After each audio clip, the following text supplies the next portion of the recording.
Si se dan cuenta en el boletín, esta mañana he tomado otro receso del libro de Esther y vamos al libro de Marcos. El libro de Marcos, capítulo 8, Marcos capítulo 8, versos del 27 al 30.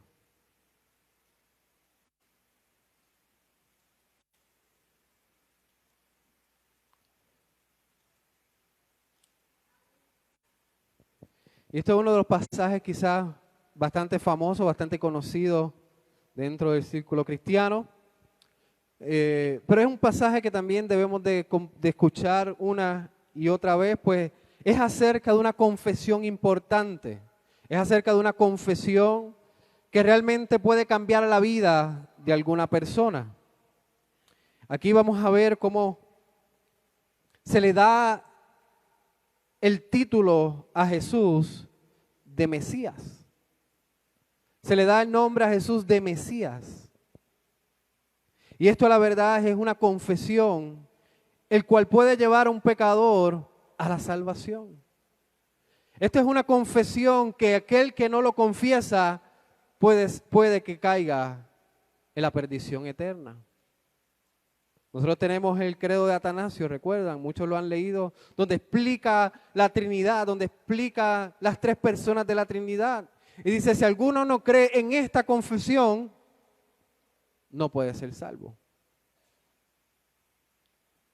Nosotros somos una iglesia confesional, una iglesia que recita, una iglesia que tiene confesiones, va también a la historia de la iglesia en cuanto a los credos. Y muchos dirán, eso es una iglesia confesional. Yo no, yo creo en Jesús y en Jesús solamente. Nosotros también creemos en Jesús solamente para la salvación. Pero la realidad es que todo aquel que de alguna manera cree en las Escrituras, cree en la Biblia, cree en Jesús, es confesional. Confiesa algo acerca de lo que entiende de la palabra de Dios. Confiesa algo de lo que entiende acerca de la persona de Cristo o de la persona del Espíritu Santo. Todos somos confesionales al fin y al cabo. La pregunta es, ¿tendrá una buena confesión o una mala confesión? Aquí vemos una confesión importante en donde se centra todo el mensaje del Evangelio de nuestro Señor Jesucristo. Es en Cristo Jesús, es acerca del Hijo de Dios, donde se le da el título, donde se le señala, este es el Salvador.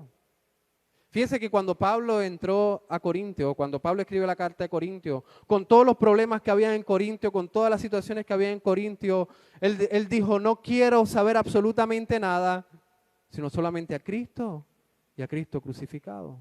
Porque es lo más importante, la confesión más importante que el cristiano puede tener en su vida, pero también en la cual depende su salvación. Así que nos ponemos de pie y leemos Marcos capítulo 8, versos del 27 al 30. Y dice así la palabra de nuestro Dios. Salieron Jesús y sus discípulos por la aldea de Cesarea de Filipo. Y en el camino preguntó a sus discípulos diciendo, ¿quién dice los hombres que soy yo? Ellos respondieron, unos Juan el Bautista, otros Elías y otros algunos de los profetas. Entonces él les dijo, ¿y vosotros? ¿Quién decís que soy yo o que soy? Respondió Pedro, le dijo, tú eres el Cristo. Pueden tomar asiento. Pero me falta un verso. Pero él les mandó que no dijesen esto de él a ninguno. Ahora sí. En esta mañana vamos a ver que en estos versos, que la confesión de Pedro, que Jesús es el Mesías, es una confesión importante en la vida tanto del creyente como en la misión de la iglesia. Y he dividido este mensaje en dos puntos. El primer punto del verso 27 al verso 28 en forma de pregunta es el punto. ¿Quién es Jesús para los hombres? ¿Quién es Jesús para los hombres? Y el punto 2, que va del verso 29 al 30, también en forma de pregunta. ¿Quién es Jesús para la iglesia visible? ¿Quién es Jesús para la iglesia visible? Y vamos al primer punto. ¿Quién es Jesús para los hombres? Fíjate que estaban caminando Jesús y sus discípulos por aldea de Cesarea de Filipo. Y en el camino Jesús pregunta, ¿quién dicen los hombres que soy yo? Y quizás esta pregunta estaba alrededor ya de los discípulos, estaba entre la multitud. Se están preguntando, ¿quién es este Jesús? Pero yo entiendo que Jesús le hace esta pregunta para saber el estado espiritual de sus discípulos. Para en cierta manera saber si tienen una visión espiritual clara. Y no podía sacar de mi cabeza la conexión de estos versos con los versos anteriores, en donde había un ciego, donde Jesús sanó en Betsaida. Y Jesús tocó a este ciego por primera vez, y el ciego decía que veía a los hombres como árboles, porque no veía claramente. Y luego Jesús lo toca nuevamente, y ahí es que ve la visión clara, y recupera obviamente esa facultad. Y entiendo que Jesús está hablando de manera espiritual. Jesús se está refiriendo por medio de la sanación del ciego, también se refiere a nuestra visión espiritual. ¿Qué es lo que entendemos de Cristo? ¿Cómo vemos a Cristo? ¿Qué es lo que confesamos acerca de Cristo? Y el maestro quizás quería indagar y quería saber cuál era la confesión de sus discípulos.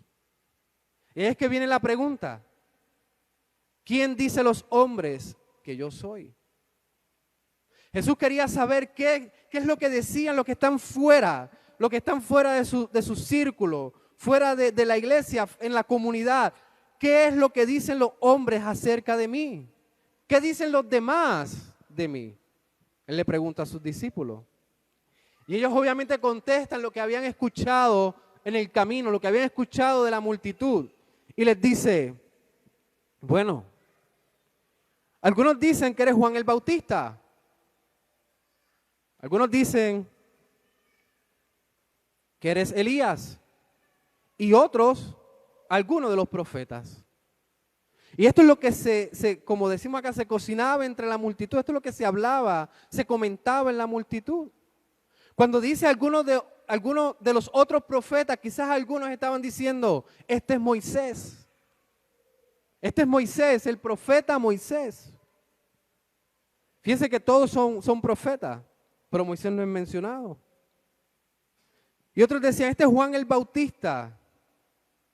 En Marcos 6:16, pensaban que él había regresado, había retornado. Y decían, este vino de los muertos, este es Juan el Bautista. Y otros decían, este es Elías, porque era prometido un Elías, en Malaquías 4:5.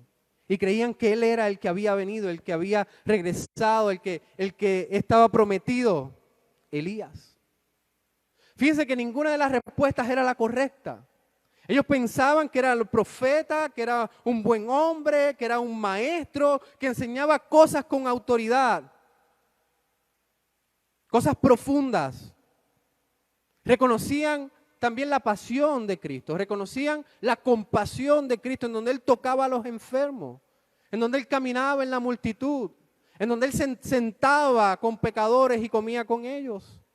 Ellos reconocían la compasión de Jesús, pero aún así sus respuestas eran incorrectas. La opinión del pueblo era incorrecta. Algunos decían, este es un simple maestro, pero no es Dios. Para otros, como vemos en el verso, es un simple profeta que nos enseñó cosas buenas. Para otros es un maestro que enseñó buenos valores. Cómo amar al prójimo, cómo tener compasión con el prójimo, cómo realmente escuchar al prójimo. Quizás para otros no tiene mucha importancia, sino una figura en donde hay que visitar año tras año.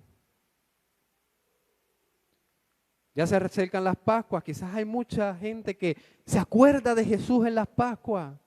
Dice, este es el tiempo en donde yo tengo que sentarme y dar mis atributos, dar mi sacrificio a Dios. Este es el momento en que tengo que acordarme de aquel que murió en la cruz. Y muchos regresan a la iglesia después de un año a escuchar, o quizás mejor dicho, entregar su buen trabajo delante de Dios con simplemente asistir a la iglesia. Algunos lo ven como un amuleto de la suerte. Algunos lo tienen como beneficio para su vida. Este es el Cristo, este es el que me sana. Déjame acordarme de Él. Este es el que me lleva las cosas bien en mi casa. Déjame quizás tenerlo más o menos presente en mi hogar. Algunos fueron criados en la iglesia y se han apartado de la fe. Ya no ven la iglesia como lo veían antes. Ya no ven la palabra de Dios como lo que es autoridad de Dios. Han abandonado la fe de sus padres. Y quizás para ellos Jesús es distante. Es una figura que sus padres le hablaban día tras día, pero nunca abrazaron realmente la fe. Hay diferentes contestaciones para esta pregunta de nuestro Señor Jesucristo. ¿Quiénes dicen los hombres que yo soy? Para algunos es un tropiezo. ¿Por qué es un tropiezo? Porque cambia el corazón de los hombres, y los que están alrededor de aquellos que son cambiados no les gusta la idea que esa persona sea cambiada. Para algunos es sinónimo de odio y de rechazo.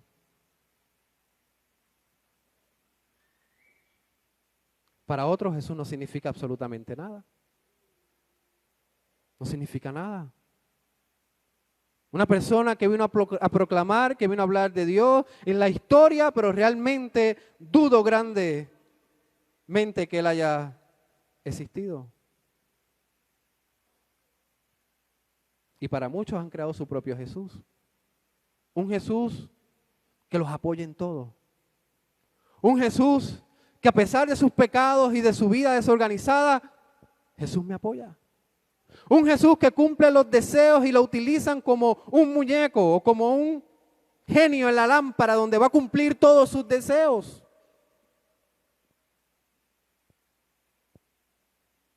Un Jesús que ha sido creado por la imaginación de su mente y lo han moldeado, lo han construido para que cumpla sus propios deseos de la persona. Hay muchas contestaciones erróneas acerca de Jesús. Y una de las preguntas, si usted no es parte de una iglesia, ¿quién es Jesús para usted? ¿Quién es Jesús para usted?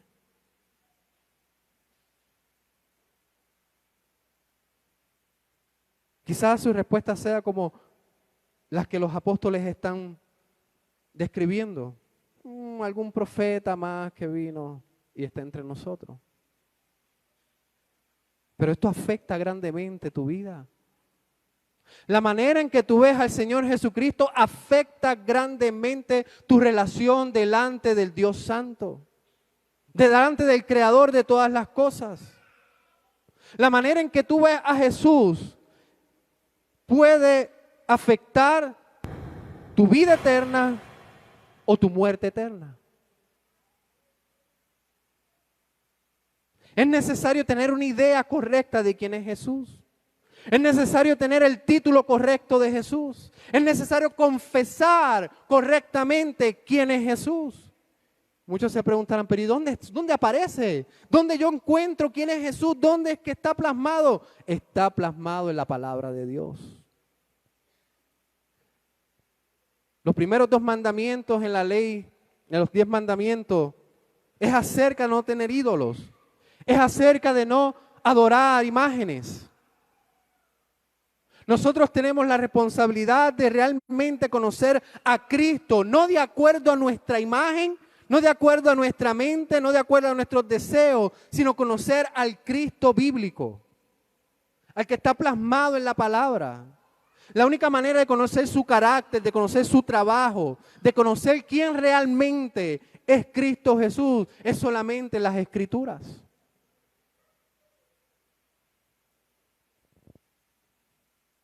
Y Cristo quería saber qué pensaba el mundo acerca de Él. O qué es lo que percibían sus discípulos, mejor dicho. Y después de Él preguntarle a ellos, ¿qué dicen ellos que soy yo? Él dice, ¿qué dicen ustedes que soy yo? El verso 29 dice, ¿y vosotros quién decís que soy yo? ¿Qué dicen ustedes? Ustedes que han caminado conmigo, que me han visto hablar, que me han visto enseñar, que me han visto hacer muchas cosas sobrenaturales. ¿Qué dice ustedes? ¿Quién soy yo para ustedes?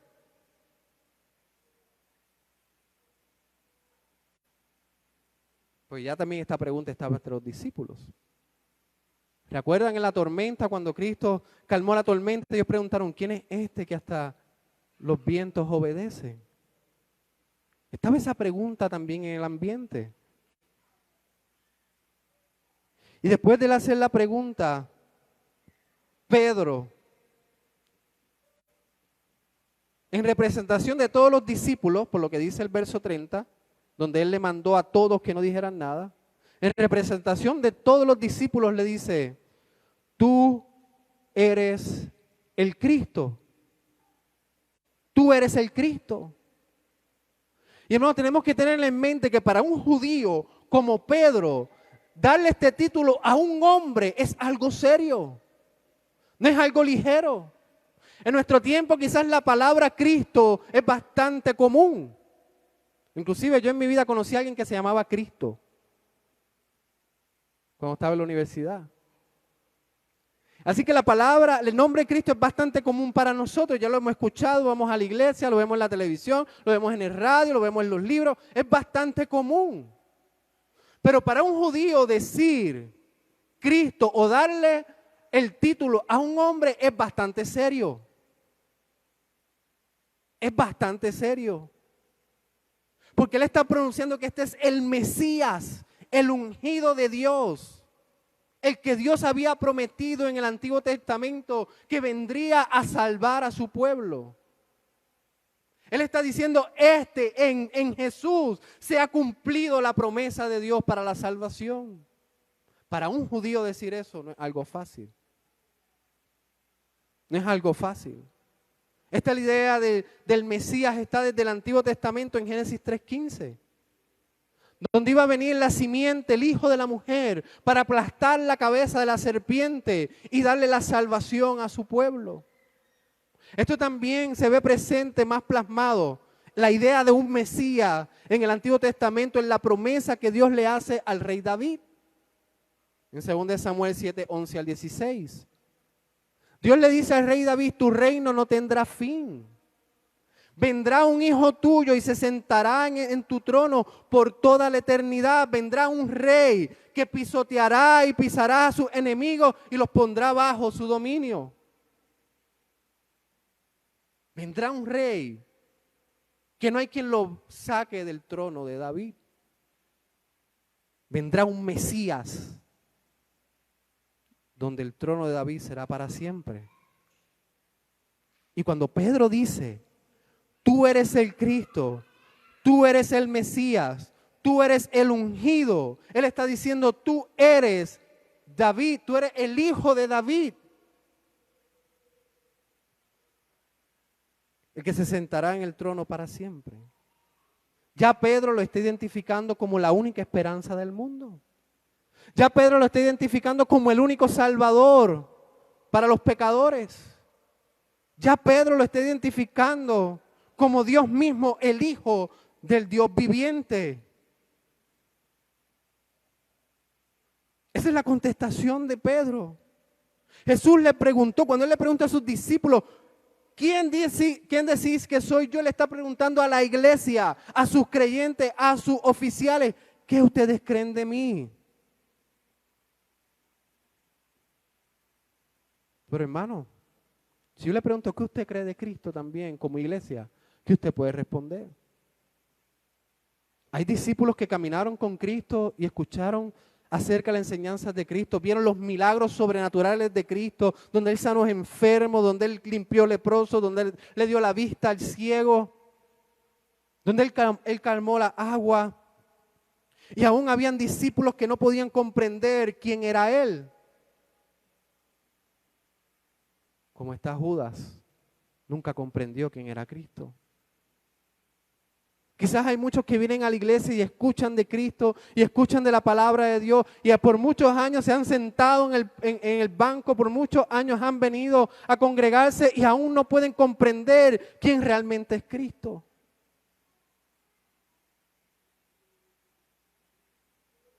Aún no pueden comprender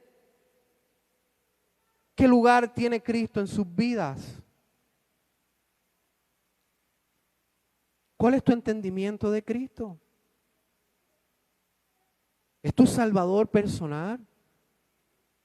¿Es tu Mesías que vino a salvar tu vida?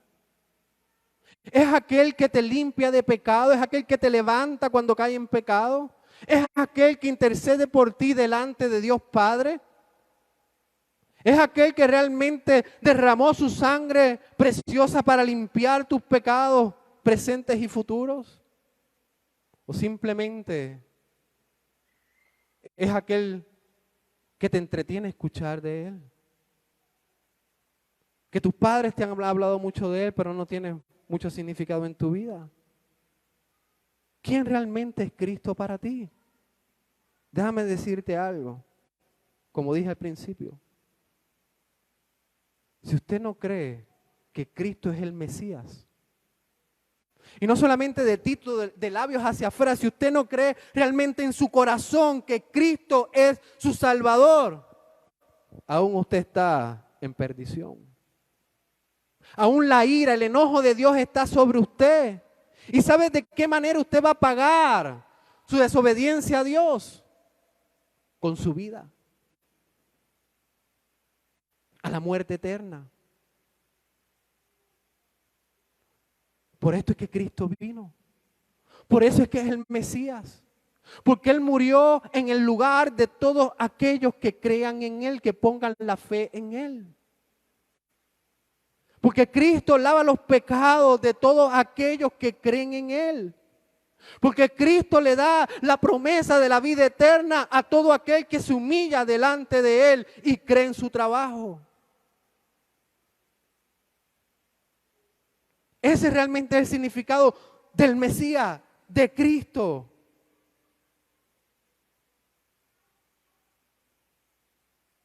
Y hermanos, como iglesia, también tenemos un trabajo. Como iglesia local, como iglesia de Cristo, tenemos un trabajo importante. Y es confesar, es predicar, es compartir al Cristo de la Biblia al mundo entero. Esto lo hizo Pedro, Pedro lo entendió. Si ustedes recuerdan el sermón de Pedro en Hechos capítulo 2, capítulo 2, donde Pedro predica a Cristo a los judíos y todo. En el verso 36 él dice que a este Jesús, a quien vosotros crucificasteis, Dios le ha hecho Señor y Cristo. Pedro predicó que Jesús es Cristo. Pedro predicó que Jesús es el Salvador. Pedro predicó que todo aquel que rechaza al Hijo de Dios tiene la perdición. Pedro confesó a Cristo al mundo entero. Hermanos, nuestro trabajo como iglesia es confesar a Cristo como el Salvador, a Jesús como el Mesías y suplicar en oración delante de Dios que Él salve a aquellas personas a las cuales le compartimos el Evangelio. Es nuestro trabajo aclarar quién es Cristo, quién es Jesús al mundo entero. Fresco, un maestro del OPC, en una conferencia, y se lo compartió a ustedes en un estudio bíblico, En una conferencia él decía, si la iglesia no cuida a los huérfanos, el mundo lo va a hacer. Si la iglesia deja de alimentar a los pobres, el mundo lo va a hacer. Si la iglesia deja de vestir a aquellos que no tienen, el mundo lo va a hacer. Pero hay algo que el mundo no puede, incapaz de hacer y no va a hacer. Y es predicar el evangelio de Cristo. Eso es trabajo de las iglesias. Eso es trabajo de nosotros, poder aclararle al mundo entero quién realmente es Jesús. Así que Jesús encomienda a la iglesia a que se hable de Él y se aclare quién realmente es Él. Un nombre sobre todo nombre. A quien Pablo decía, ¿cómo van a creer si no hay quien les predique? Hay que compartir quién realmente es Jesús bíblico. Y fíjense que al final, en el verso 30, dice, pero Él les mandó que no dijesen esto de Él a ninguno. ¿Por qué Jesús les mandó a ellos que no dijeran nada? Porque ellos aún estaban en la primera visión como el ciego anterior. Ellos aún no comprendían lo que conllevaba el título de Cristo en el sentido del sacrificio en la cruz del Calvario. Eso se desarrolla luego de este verso. Marco nos presenta que Jesús le anuncia la muerte a los discípulos. Y luego más adelante de este capítulo 8, en los capítulos que le siguen, vuelve Jesucristo y les anuncia de su muerte. Pero no quería que no dijesen esto a nadie porque aún no se había cumplido el momento en que Él iba a ser entregado. Sino que él tenía que anunciarlo, Él tenía que dejarlo saber a sus discípulos. Que el ser Mesías es sinónimo de entregar su vida en la cruz del Calvario para la salvación de su pueblo.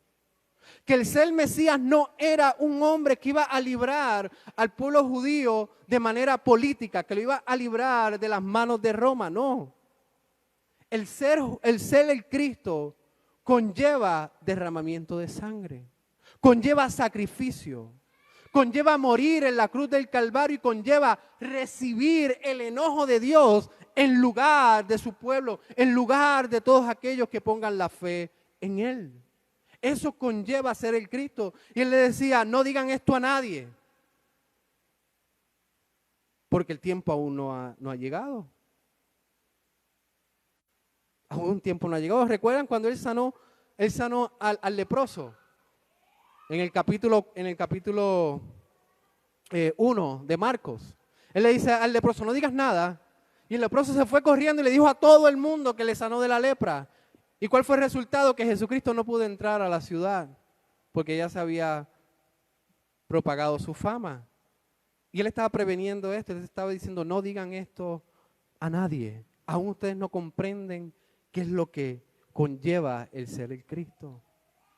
Es dar su vida. Así que hermanos, mi pregunta para ustedes esta mañana es, aquellos que son de afuera, aquellos que no son de la iglesia, ¿quién es Cristo para ti? ¿Qué tú entiendes por Cristo? Y déjame repetirle una vez más, como he repetido muchas veces.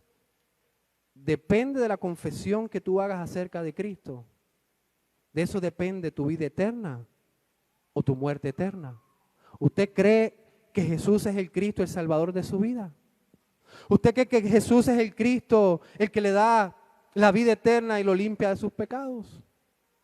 Si usted no cree eso, déjeme decirle que en esta mañana Dios le está ofreciendo esta salvación por medio del Evangelio. Él está extendiendo y le está invitando a que usted se arrepienta de sus pecados y venga en humildad a los pies de Cristo. El simple hecho de que usted esté escuchando el Evangelio nos lleva a entender que Dios le está llamando de manera exterior a que venga a los pies de Cristo. Iglesia, también tenemos que tener cuidado de que no hemos creado un Cristo en nuestra mente. Tenemos que tener el Cristo bíblico, el Cristo que es Dios, el Cristo que nos pide a nosotros y nos reclama a nosotros obediencia, no para salvación, sino porque Él nos ha salvado Y como un pueblo agradecido, como hijos de Dios, Él nos exige que caminemos según Él caminó. Que lo amemos más que a cualquier otra cosa en el mundo. Que nos entreguemos por su causa. Y que hablemos a los demás y aclaremos quién realmente es Jesús. El Salvador de los pecadores. Es nuestro trabajo el compartir el Evangelio. Pero también hay una cosa que tenemos que tener claro. Que Cristo, que Jesús, es el único mediador entre Dios y los hombres. No solamente para salvación, sino también para adoración. Cuando venimos domingo tras domingo, creemos que el Espíritu Santo se mueve en medio de nosotros. ¿Y sabe lo que el Espíritu Santo hace? ¿Sabe lo que le encanta al Espíritu Santo hacer? Llevar a su pueblo a los pies del Salvador. A los pies del único mediador entre Dios y los hombres. Así que también la manera en que nosotros vemos a Cristo afecta nuestra adoración. Tenemos que tener a un Jesús bíblico para poder adorar a Dios de una manera correcta. La Biblia dice que adoremos a Dios en espíritu, pero también en ¿qué? En verdad. Y Jesús es la verdad. Tenemos que adorar a Dios agradeciéndole a Él por su Hijo, quien se despojó de su gloria, vivió una vida perfecta, murió en la cruz del Calvario y hoy está a la diestra del Padre, intercediendo por cada uno de sus hijos. Y no solamente eso, sino que nos dio al Espíritu Santo para que no fuéramos huérfanos, sino que para que caminemos en esta vida según su palabra, adorando a aquel que entregó su vida por nosotros en todo momento. Oramos. Amado Padre y Dios, Señor, gracias por tu palabra, gracias porque es directa, es precisa. Ayúdanos a comprender que no tenemos la libertad de crear un Cristo según nuestra imagen, sino que tenemos la obligación de buscar a Cristo, el Cristo bíblico, el Jesús bíblico, tal y como se presenta en las Escrituras, y adorarle a Él, servirle a Él. Señor, ayúdanos a poder como iglesia, a poder también confesar, aclarar al mundo quién es Jesús. ¿Quién es Jesús? Ayúdanos y danos la valentía para confesar en tiempo y fuera de tiempo que Jesús es el único Salvador del mundo. Y si hay alguien, mi Dios, que aún no ha confesado que Jesús es el Cristo de su vida, te pido que el Espíritu Santo le haga ese llamamiento eficaz y los traiga a los pies de la cruz. Oramos en el nombre de Jesús. Amén.